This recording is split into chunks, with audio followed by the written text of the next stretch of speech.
Thank you, Lorraine. That was wonderful, inspirational, and challenging. And I hope that some of us rise to the challenge because there's tons of opportunity. I now have the honor to ask Mayor Nutter to share his vision for addressing youth violence.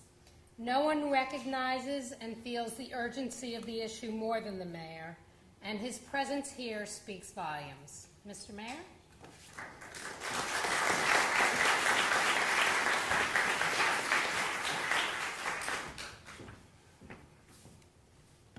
Good afternoon, everyone, and Kathy, thank you very, very much. It's just one of these situations where I'm really kind of kicking myself. I knew I should have gotten here earlier. I knew I should have gotten here earlier. I was scheduled to be here earlier. Now put myself in a situation where I have to follow Lorraine Carey. I mean, just how dumb can you be? Folks have been desperately trying to get me out of the office, and I just did it to myself. Can we please recognize Lorraine?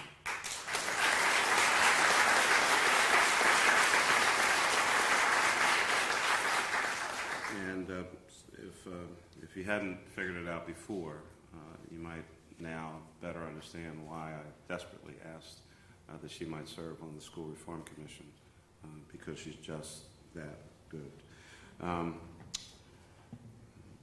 But Kathy Weiss is good too.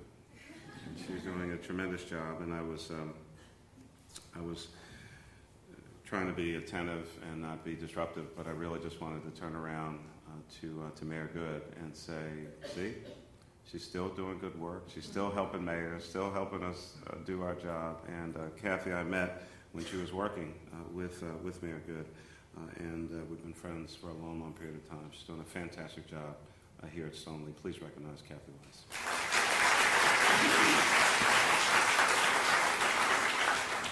And to the mayor. Mayor, thank you again for your dedication, your commitment to the city, certainly to this city's children.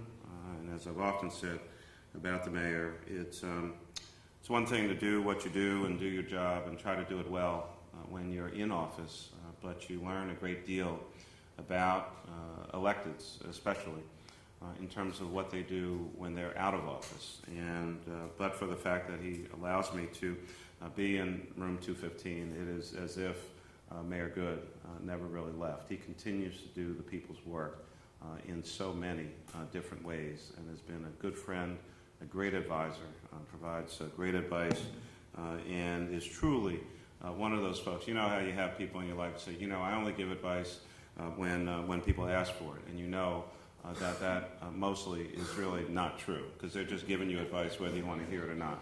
Mayor Good is the epitome of he gives advice when asked, and has been right on target each and every time. And for that, I want to say publicly, thank you again very, very much.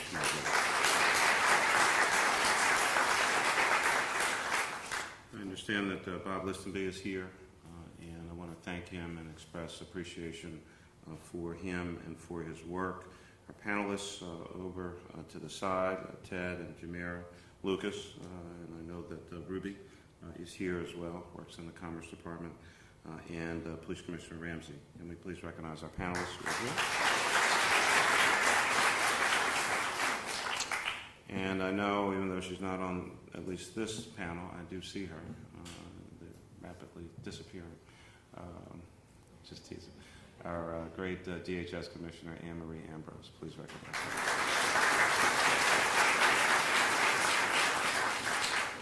her. I'll be paying for that last comment for a while.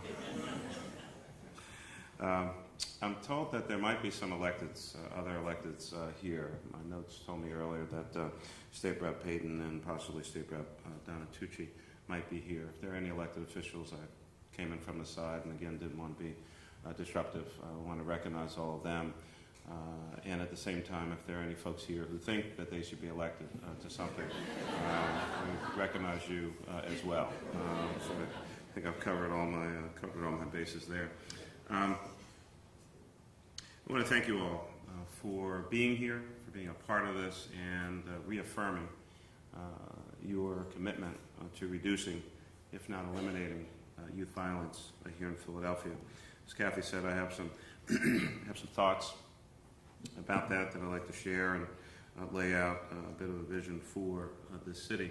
But again, I want to thank and recognize Stoneleigh and Kathy's work and their leadership over a period of time, advocating for young people and recognizing some of the many challenges. Stoneleigh has been a great partner to the city of Philadelphia. They partnered with our Department of Human Services on a project to create a first-of-its-kind education support center here in the city.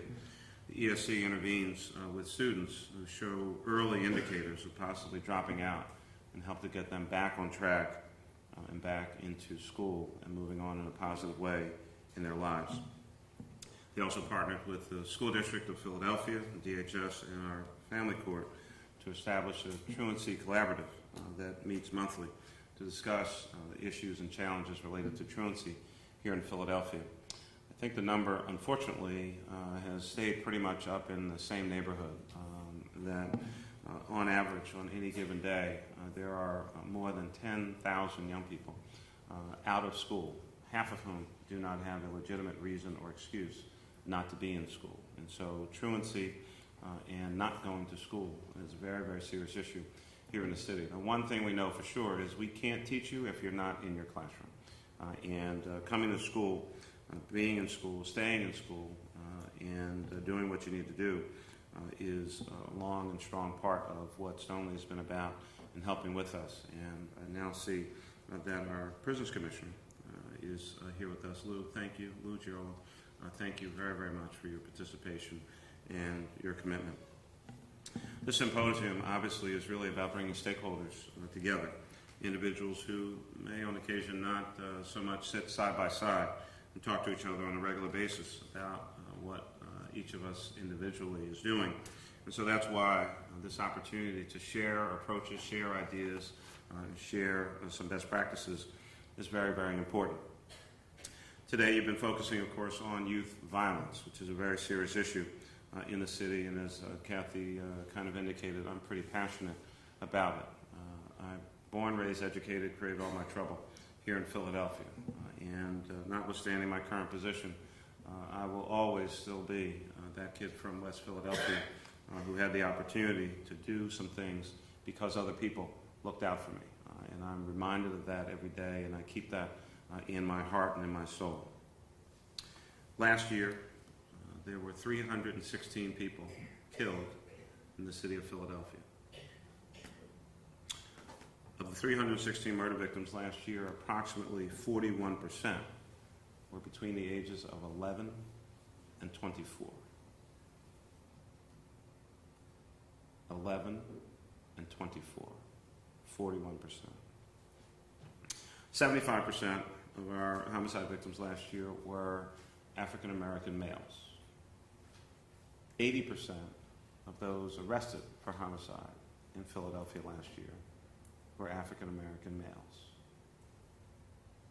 And so as a part of my work with the U.S. Conference of Mayors, presently I am the Vice President of the U.S. Conference of Mayors, and next month I am in line to be the President of the U.S. Conference of Mayors. And one of the issues that I've been working with fellow mayors on is something called Cities United. There are about 20 of us so far, and the group is growing. We have a number of foundations and other organizations working with us, family Casey programs, the Knight Foundation and Open Society Institute in particular, along with the National League of Cities, focus on the issue of violence in our cities, more specifically and narrowly violence in the African American community, and even more narrowly, violence as it affects African American males, which are disproportionately victims and or perpetrators and incarcerated at exorbitant rates as compared to our representation in the population. It is not just a Philly issue. It's a Boston issue, it's a Chicago issue, it's an Atlanta issue, it's a Baltimore issue, it's a DC issue, it's an issue for virtually every major city in the United States of America. It deserves a national conversation, and so as a part of my work, just as the mayor of the city, but certainly leading the U.S. Conference for the next year, I plan to make this a national issue. It is a national crisis in the United States, and it is the one thing that, unfortunately, a lot of people don't want to talk about. Well, we need to talk about it, and then we need to do something about it.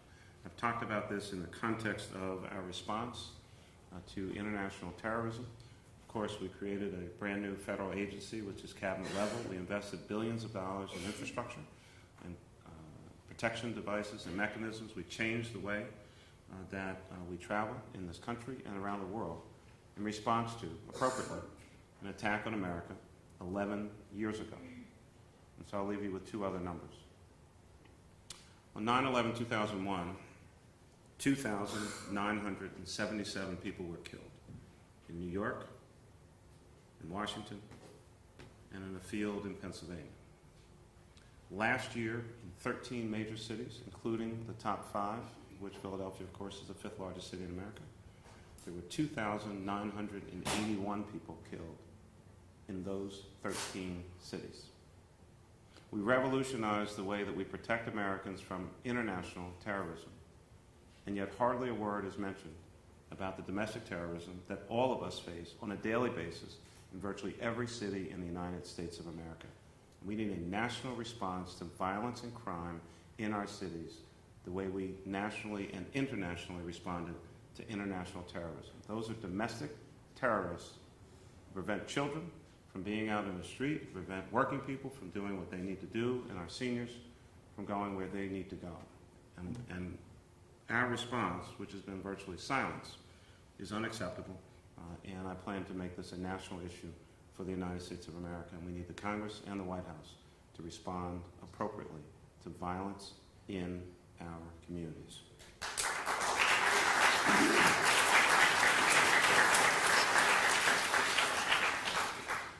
Violence is a pervasive and a destructive part, unfortunately, of our American culture.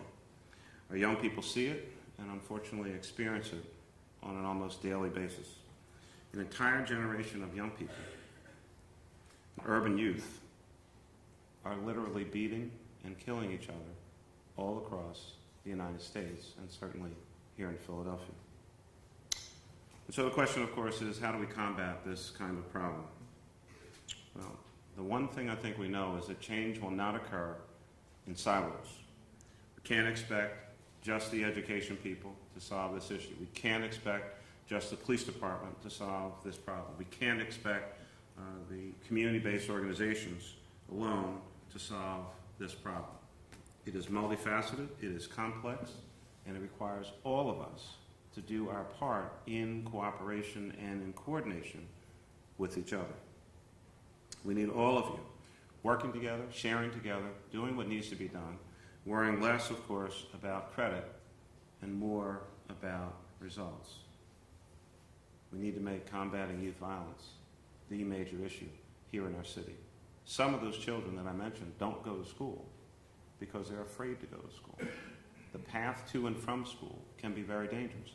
And then, unfortunately, in school can be dangerous as well. The level of violence between children in school and children and adults, if you see some of the statistics, even though the numbers have gradually been going down over the past couple of years, they are still exceedingly much too high.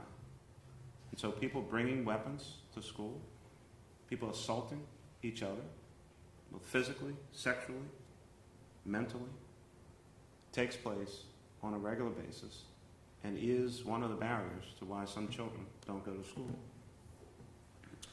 We must have a holistic approach. We need cross-governmental cooperation, community engagement, and public-private partnerships to really develop the answers and then have the political and personal will to implement those answers as well. Now, part of our approach has been some of the following. In about a week or so, you'll hear a great deal about Fun, Safe Philly Summer. And that's our administration's approach to getting information out across a variety of areas all throughout the city about all of the free summer slots, the free summer opportunities, free education, learning, and just pure flat-out fun opportunities for young people all across the city. I think you already know, but I'll remind you, every rec center open, every library open, every park open, every swimming pool will be open this summer. But we need to do more than that. We need to make sure that young people have access to structured programs as well as drop-in opportunities. We need to make sure that parents, right now, not on June 10th, but right now, Start figuring out what's the summer plan for my kid. What programs, what opportunities, and really schedule it out just like you would during the regular course of the school year where you know your child is going to be. Now is the time to sign up for those programs and services. It also means connecting young people to summer jobs and internship opportunities. We put out a call through PYN and the Work Ready program. I'm on the phone on a regular basis talking to employers personally about summer job opportunities and what it costs and what the benefits are. And clearly the benefits far outweigh the $1,671 that it costs to have a positive summer experience for some of our young people. The city is in, the corporate community is in, we need everyone to be in. We're sending letters out to everyone who has a business license in the city of Philadelphia asking them to hire a young person for the summer. And we're specifically targeting anyone who does business with the city as a part of their commitment to Philadelphia. You're doing business with us, we appreciate that. You're making money from us, this is America, that's fine. Give something back. You want a safe summer? Hire a team. And give them a good summer experience. We're also working very closely with our Philadelphia Youth Commission. They were an important component to some of the activities and actions that we took last summer to deal with a couple challenges that we had.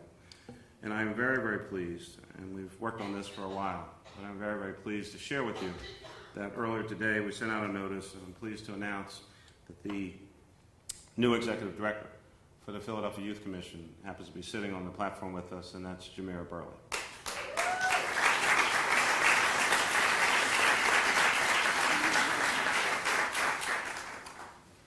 And of course, and it is almost perfect that I actually did come after Lorraine, because a big part of the solution to stemming the tide of youth violence here in the city does circle back to education. Think about this.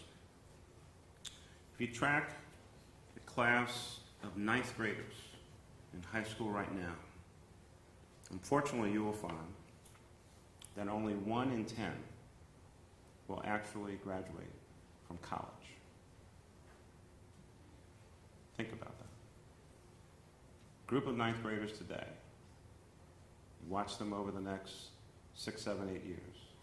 Only 1 in 10 will graduate from college. You know, of course, that that's unacceptable. And I set some pretty ambitious goals from an education standpoint for the city back at the first inauguration, which much to the surprise of even my staff, that we needed to have an 80+% high school graduation rate, that we needed to double the college degree attainment rate. It was 18% when I came into office, it's about 23% today. There's no reason in the world, given the wealth of colleges and universities in Philadelphia, in the suburbs, in the tri-state area, 101 colleges and universities, there's no reason that we shouldn't be up in the +35, near 40% range. Now, it's a bit of a challenge in a city that has a 26.7% poverty rate. It's a bit of a challenge in a city that has an estimated 500,000 people out of the 1.5 million folks who are here who have varying levels of literacy challenge. Because it's really hard to get a job, and it's hard to stay in school if you can't read.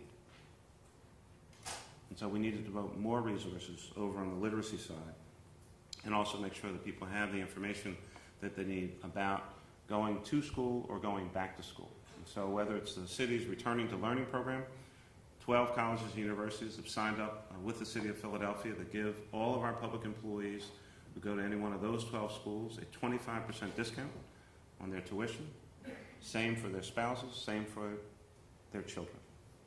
And we have a number of public employees who have taken advantage of that program. Our Philly Goes to College office, the first of its kind in the mayor's office. Philly Goes to College is a part of the mayor's office of education, room 115, City Hall. My office is 215. We put the education office in 115 on purpose. It's on the first floor. It's right under the mayor's office. We wanted to send that message, that going to school is critically important, notwithstanding what some in the public realm may say about college. I don't think it's elitist, personally. I think it's incredibly important. Lifelong learning, whether you go to a 2-year, 4-year, or a career and technical education program, lifelong learning is critical to moving this city forward. It's not only a good thing to do, it's also a critical component of the economics of this city. A better educated city is a place where businesses want to be. A better educated city is a place where other people want to be. And employers employing individuals who have that higher education, that's one less person that has any inclination to be involved in criminal activity. And so education is a part of a crime reduction strategy. It's an economic development strategy. It's also an anti-poverty strategy. You put all those together, we'll have a safer city, a wealthier city, and also a city better able to provide high-quality services to all of you. And so these are big challenges. These are big problems. But this is Philadelphia. And we've taken on big challenges and big problems in the past, and we've actually had some success. And so this symposium, this convening, this gathering of so many different thought leaders, so many different people actively engaged and involved in big problem solving. The issue of youth violence.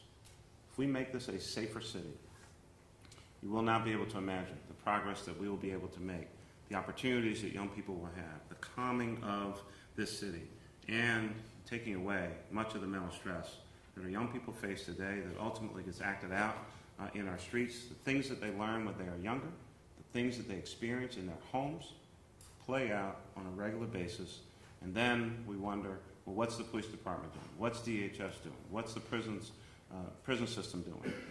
All of them should have much less work if we do what we need to do and do it well and do it right. They end up dealing with issues and challenges on the back end of systems and programs that are in fact not working.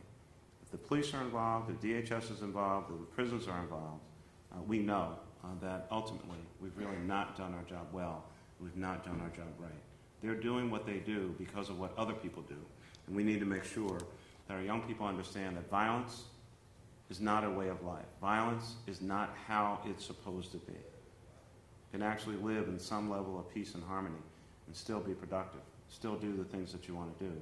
It's going to take all of us working together, focused, committed, direct. I said it 4 months ago or 4 or 5 months ago. We've really come to a point where we need to say what needs to be said, to do what needs to be done. Thank you very much.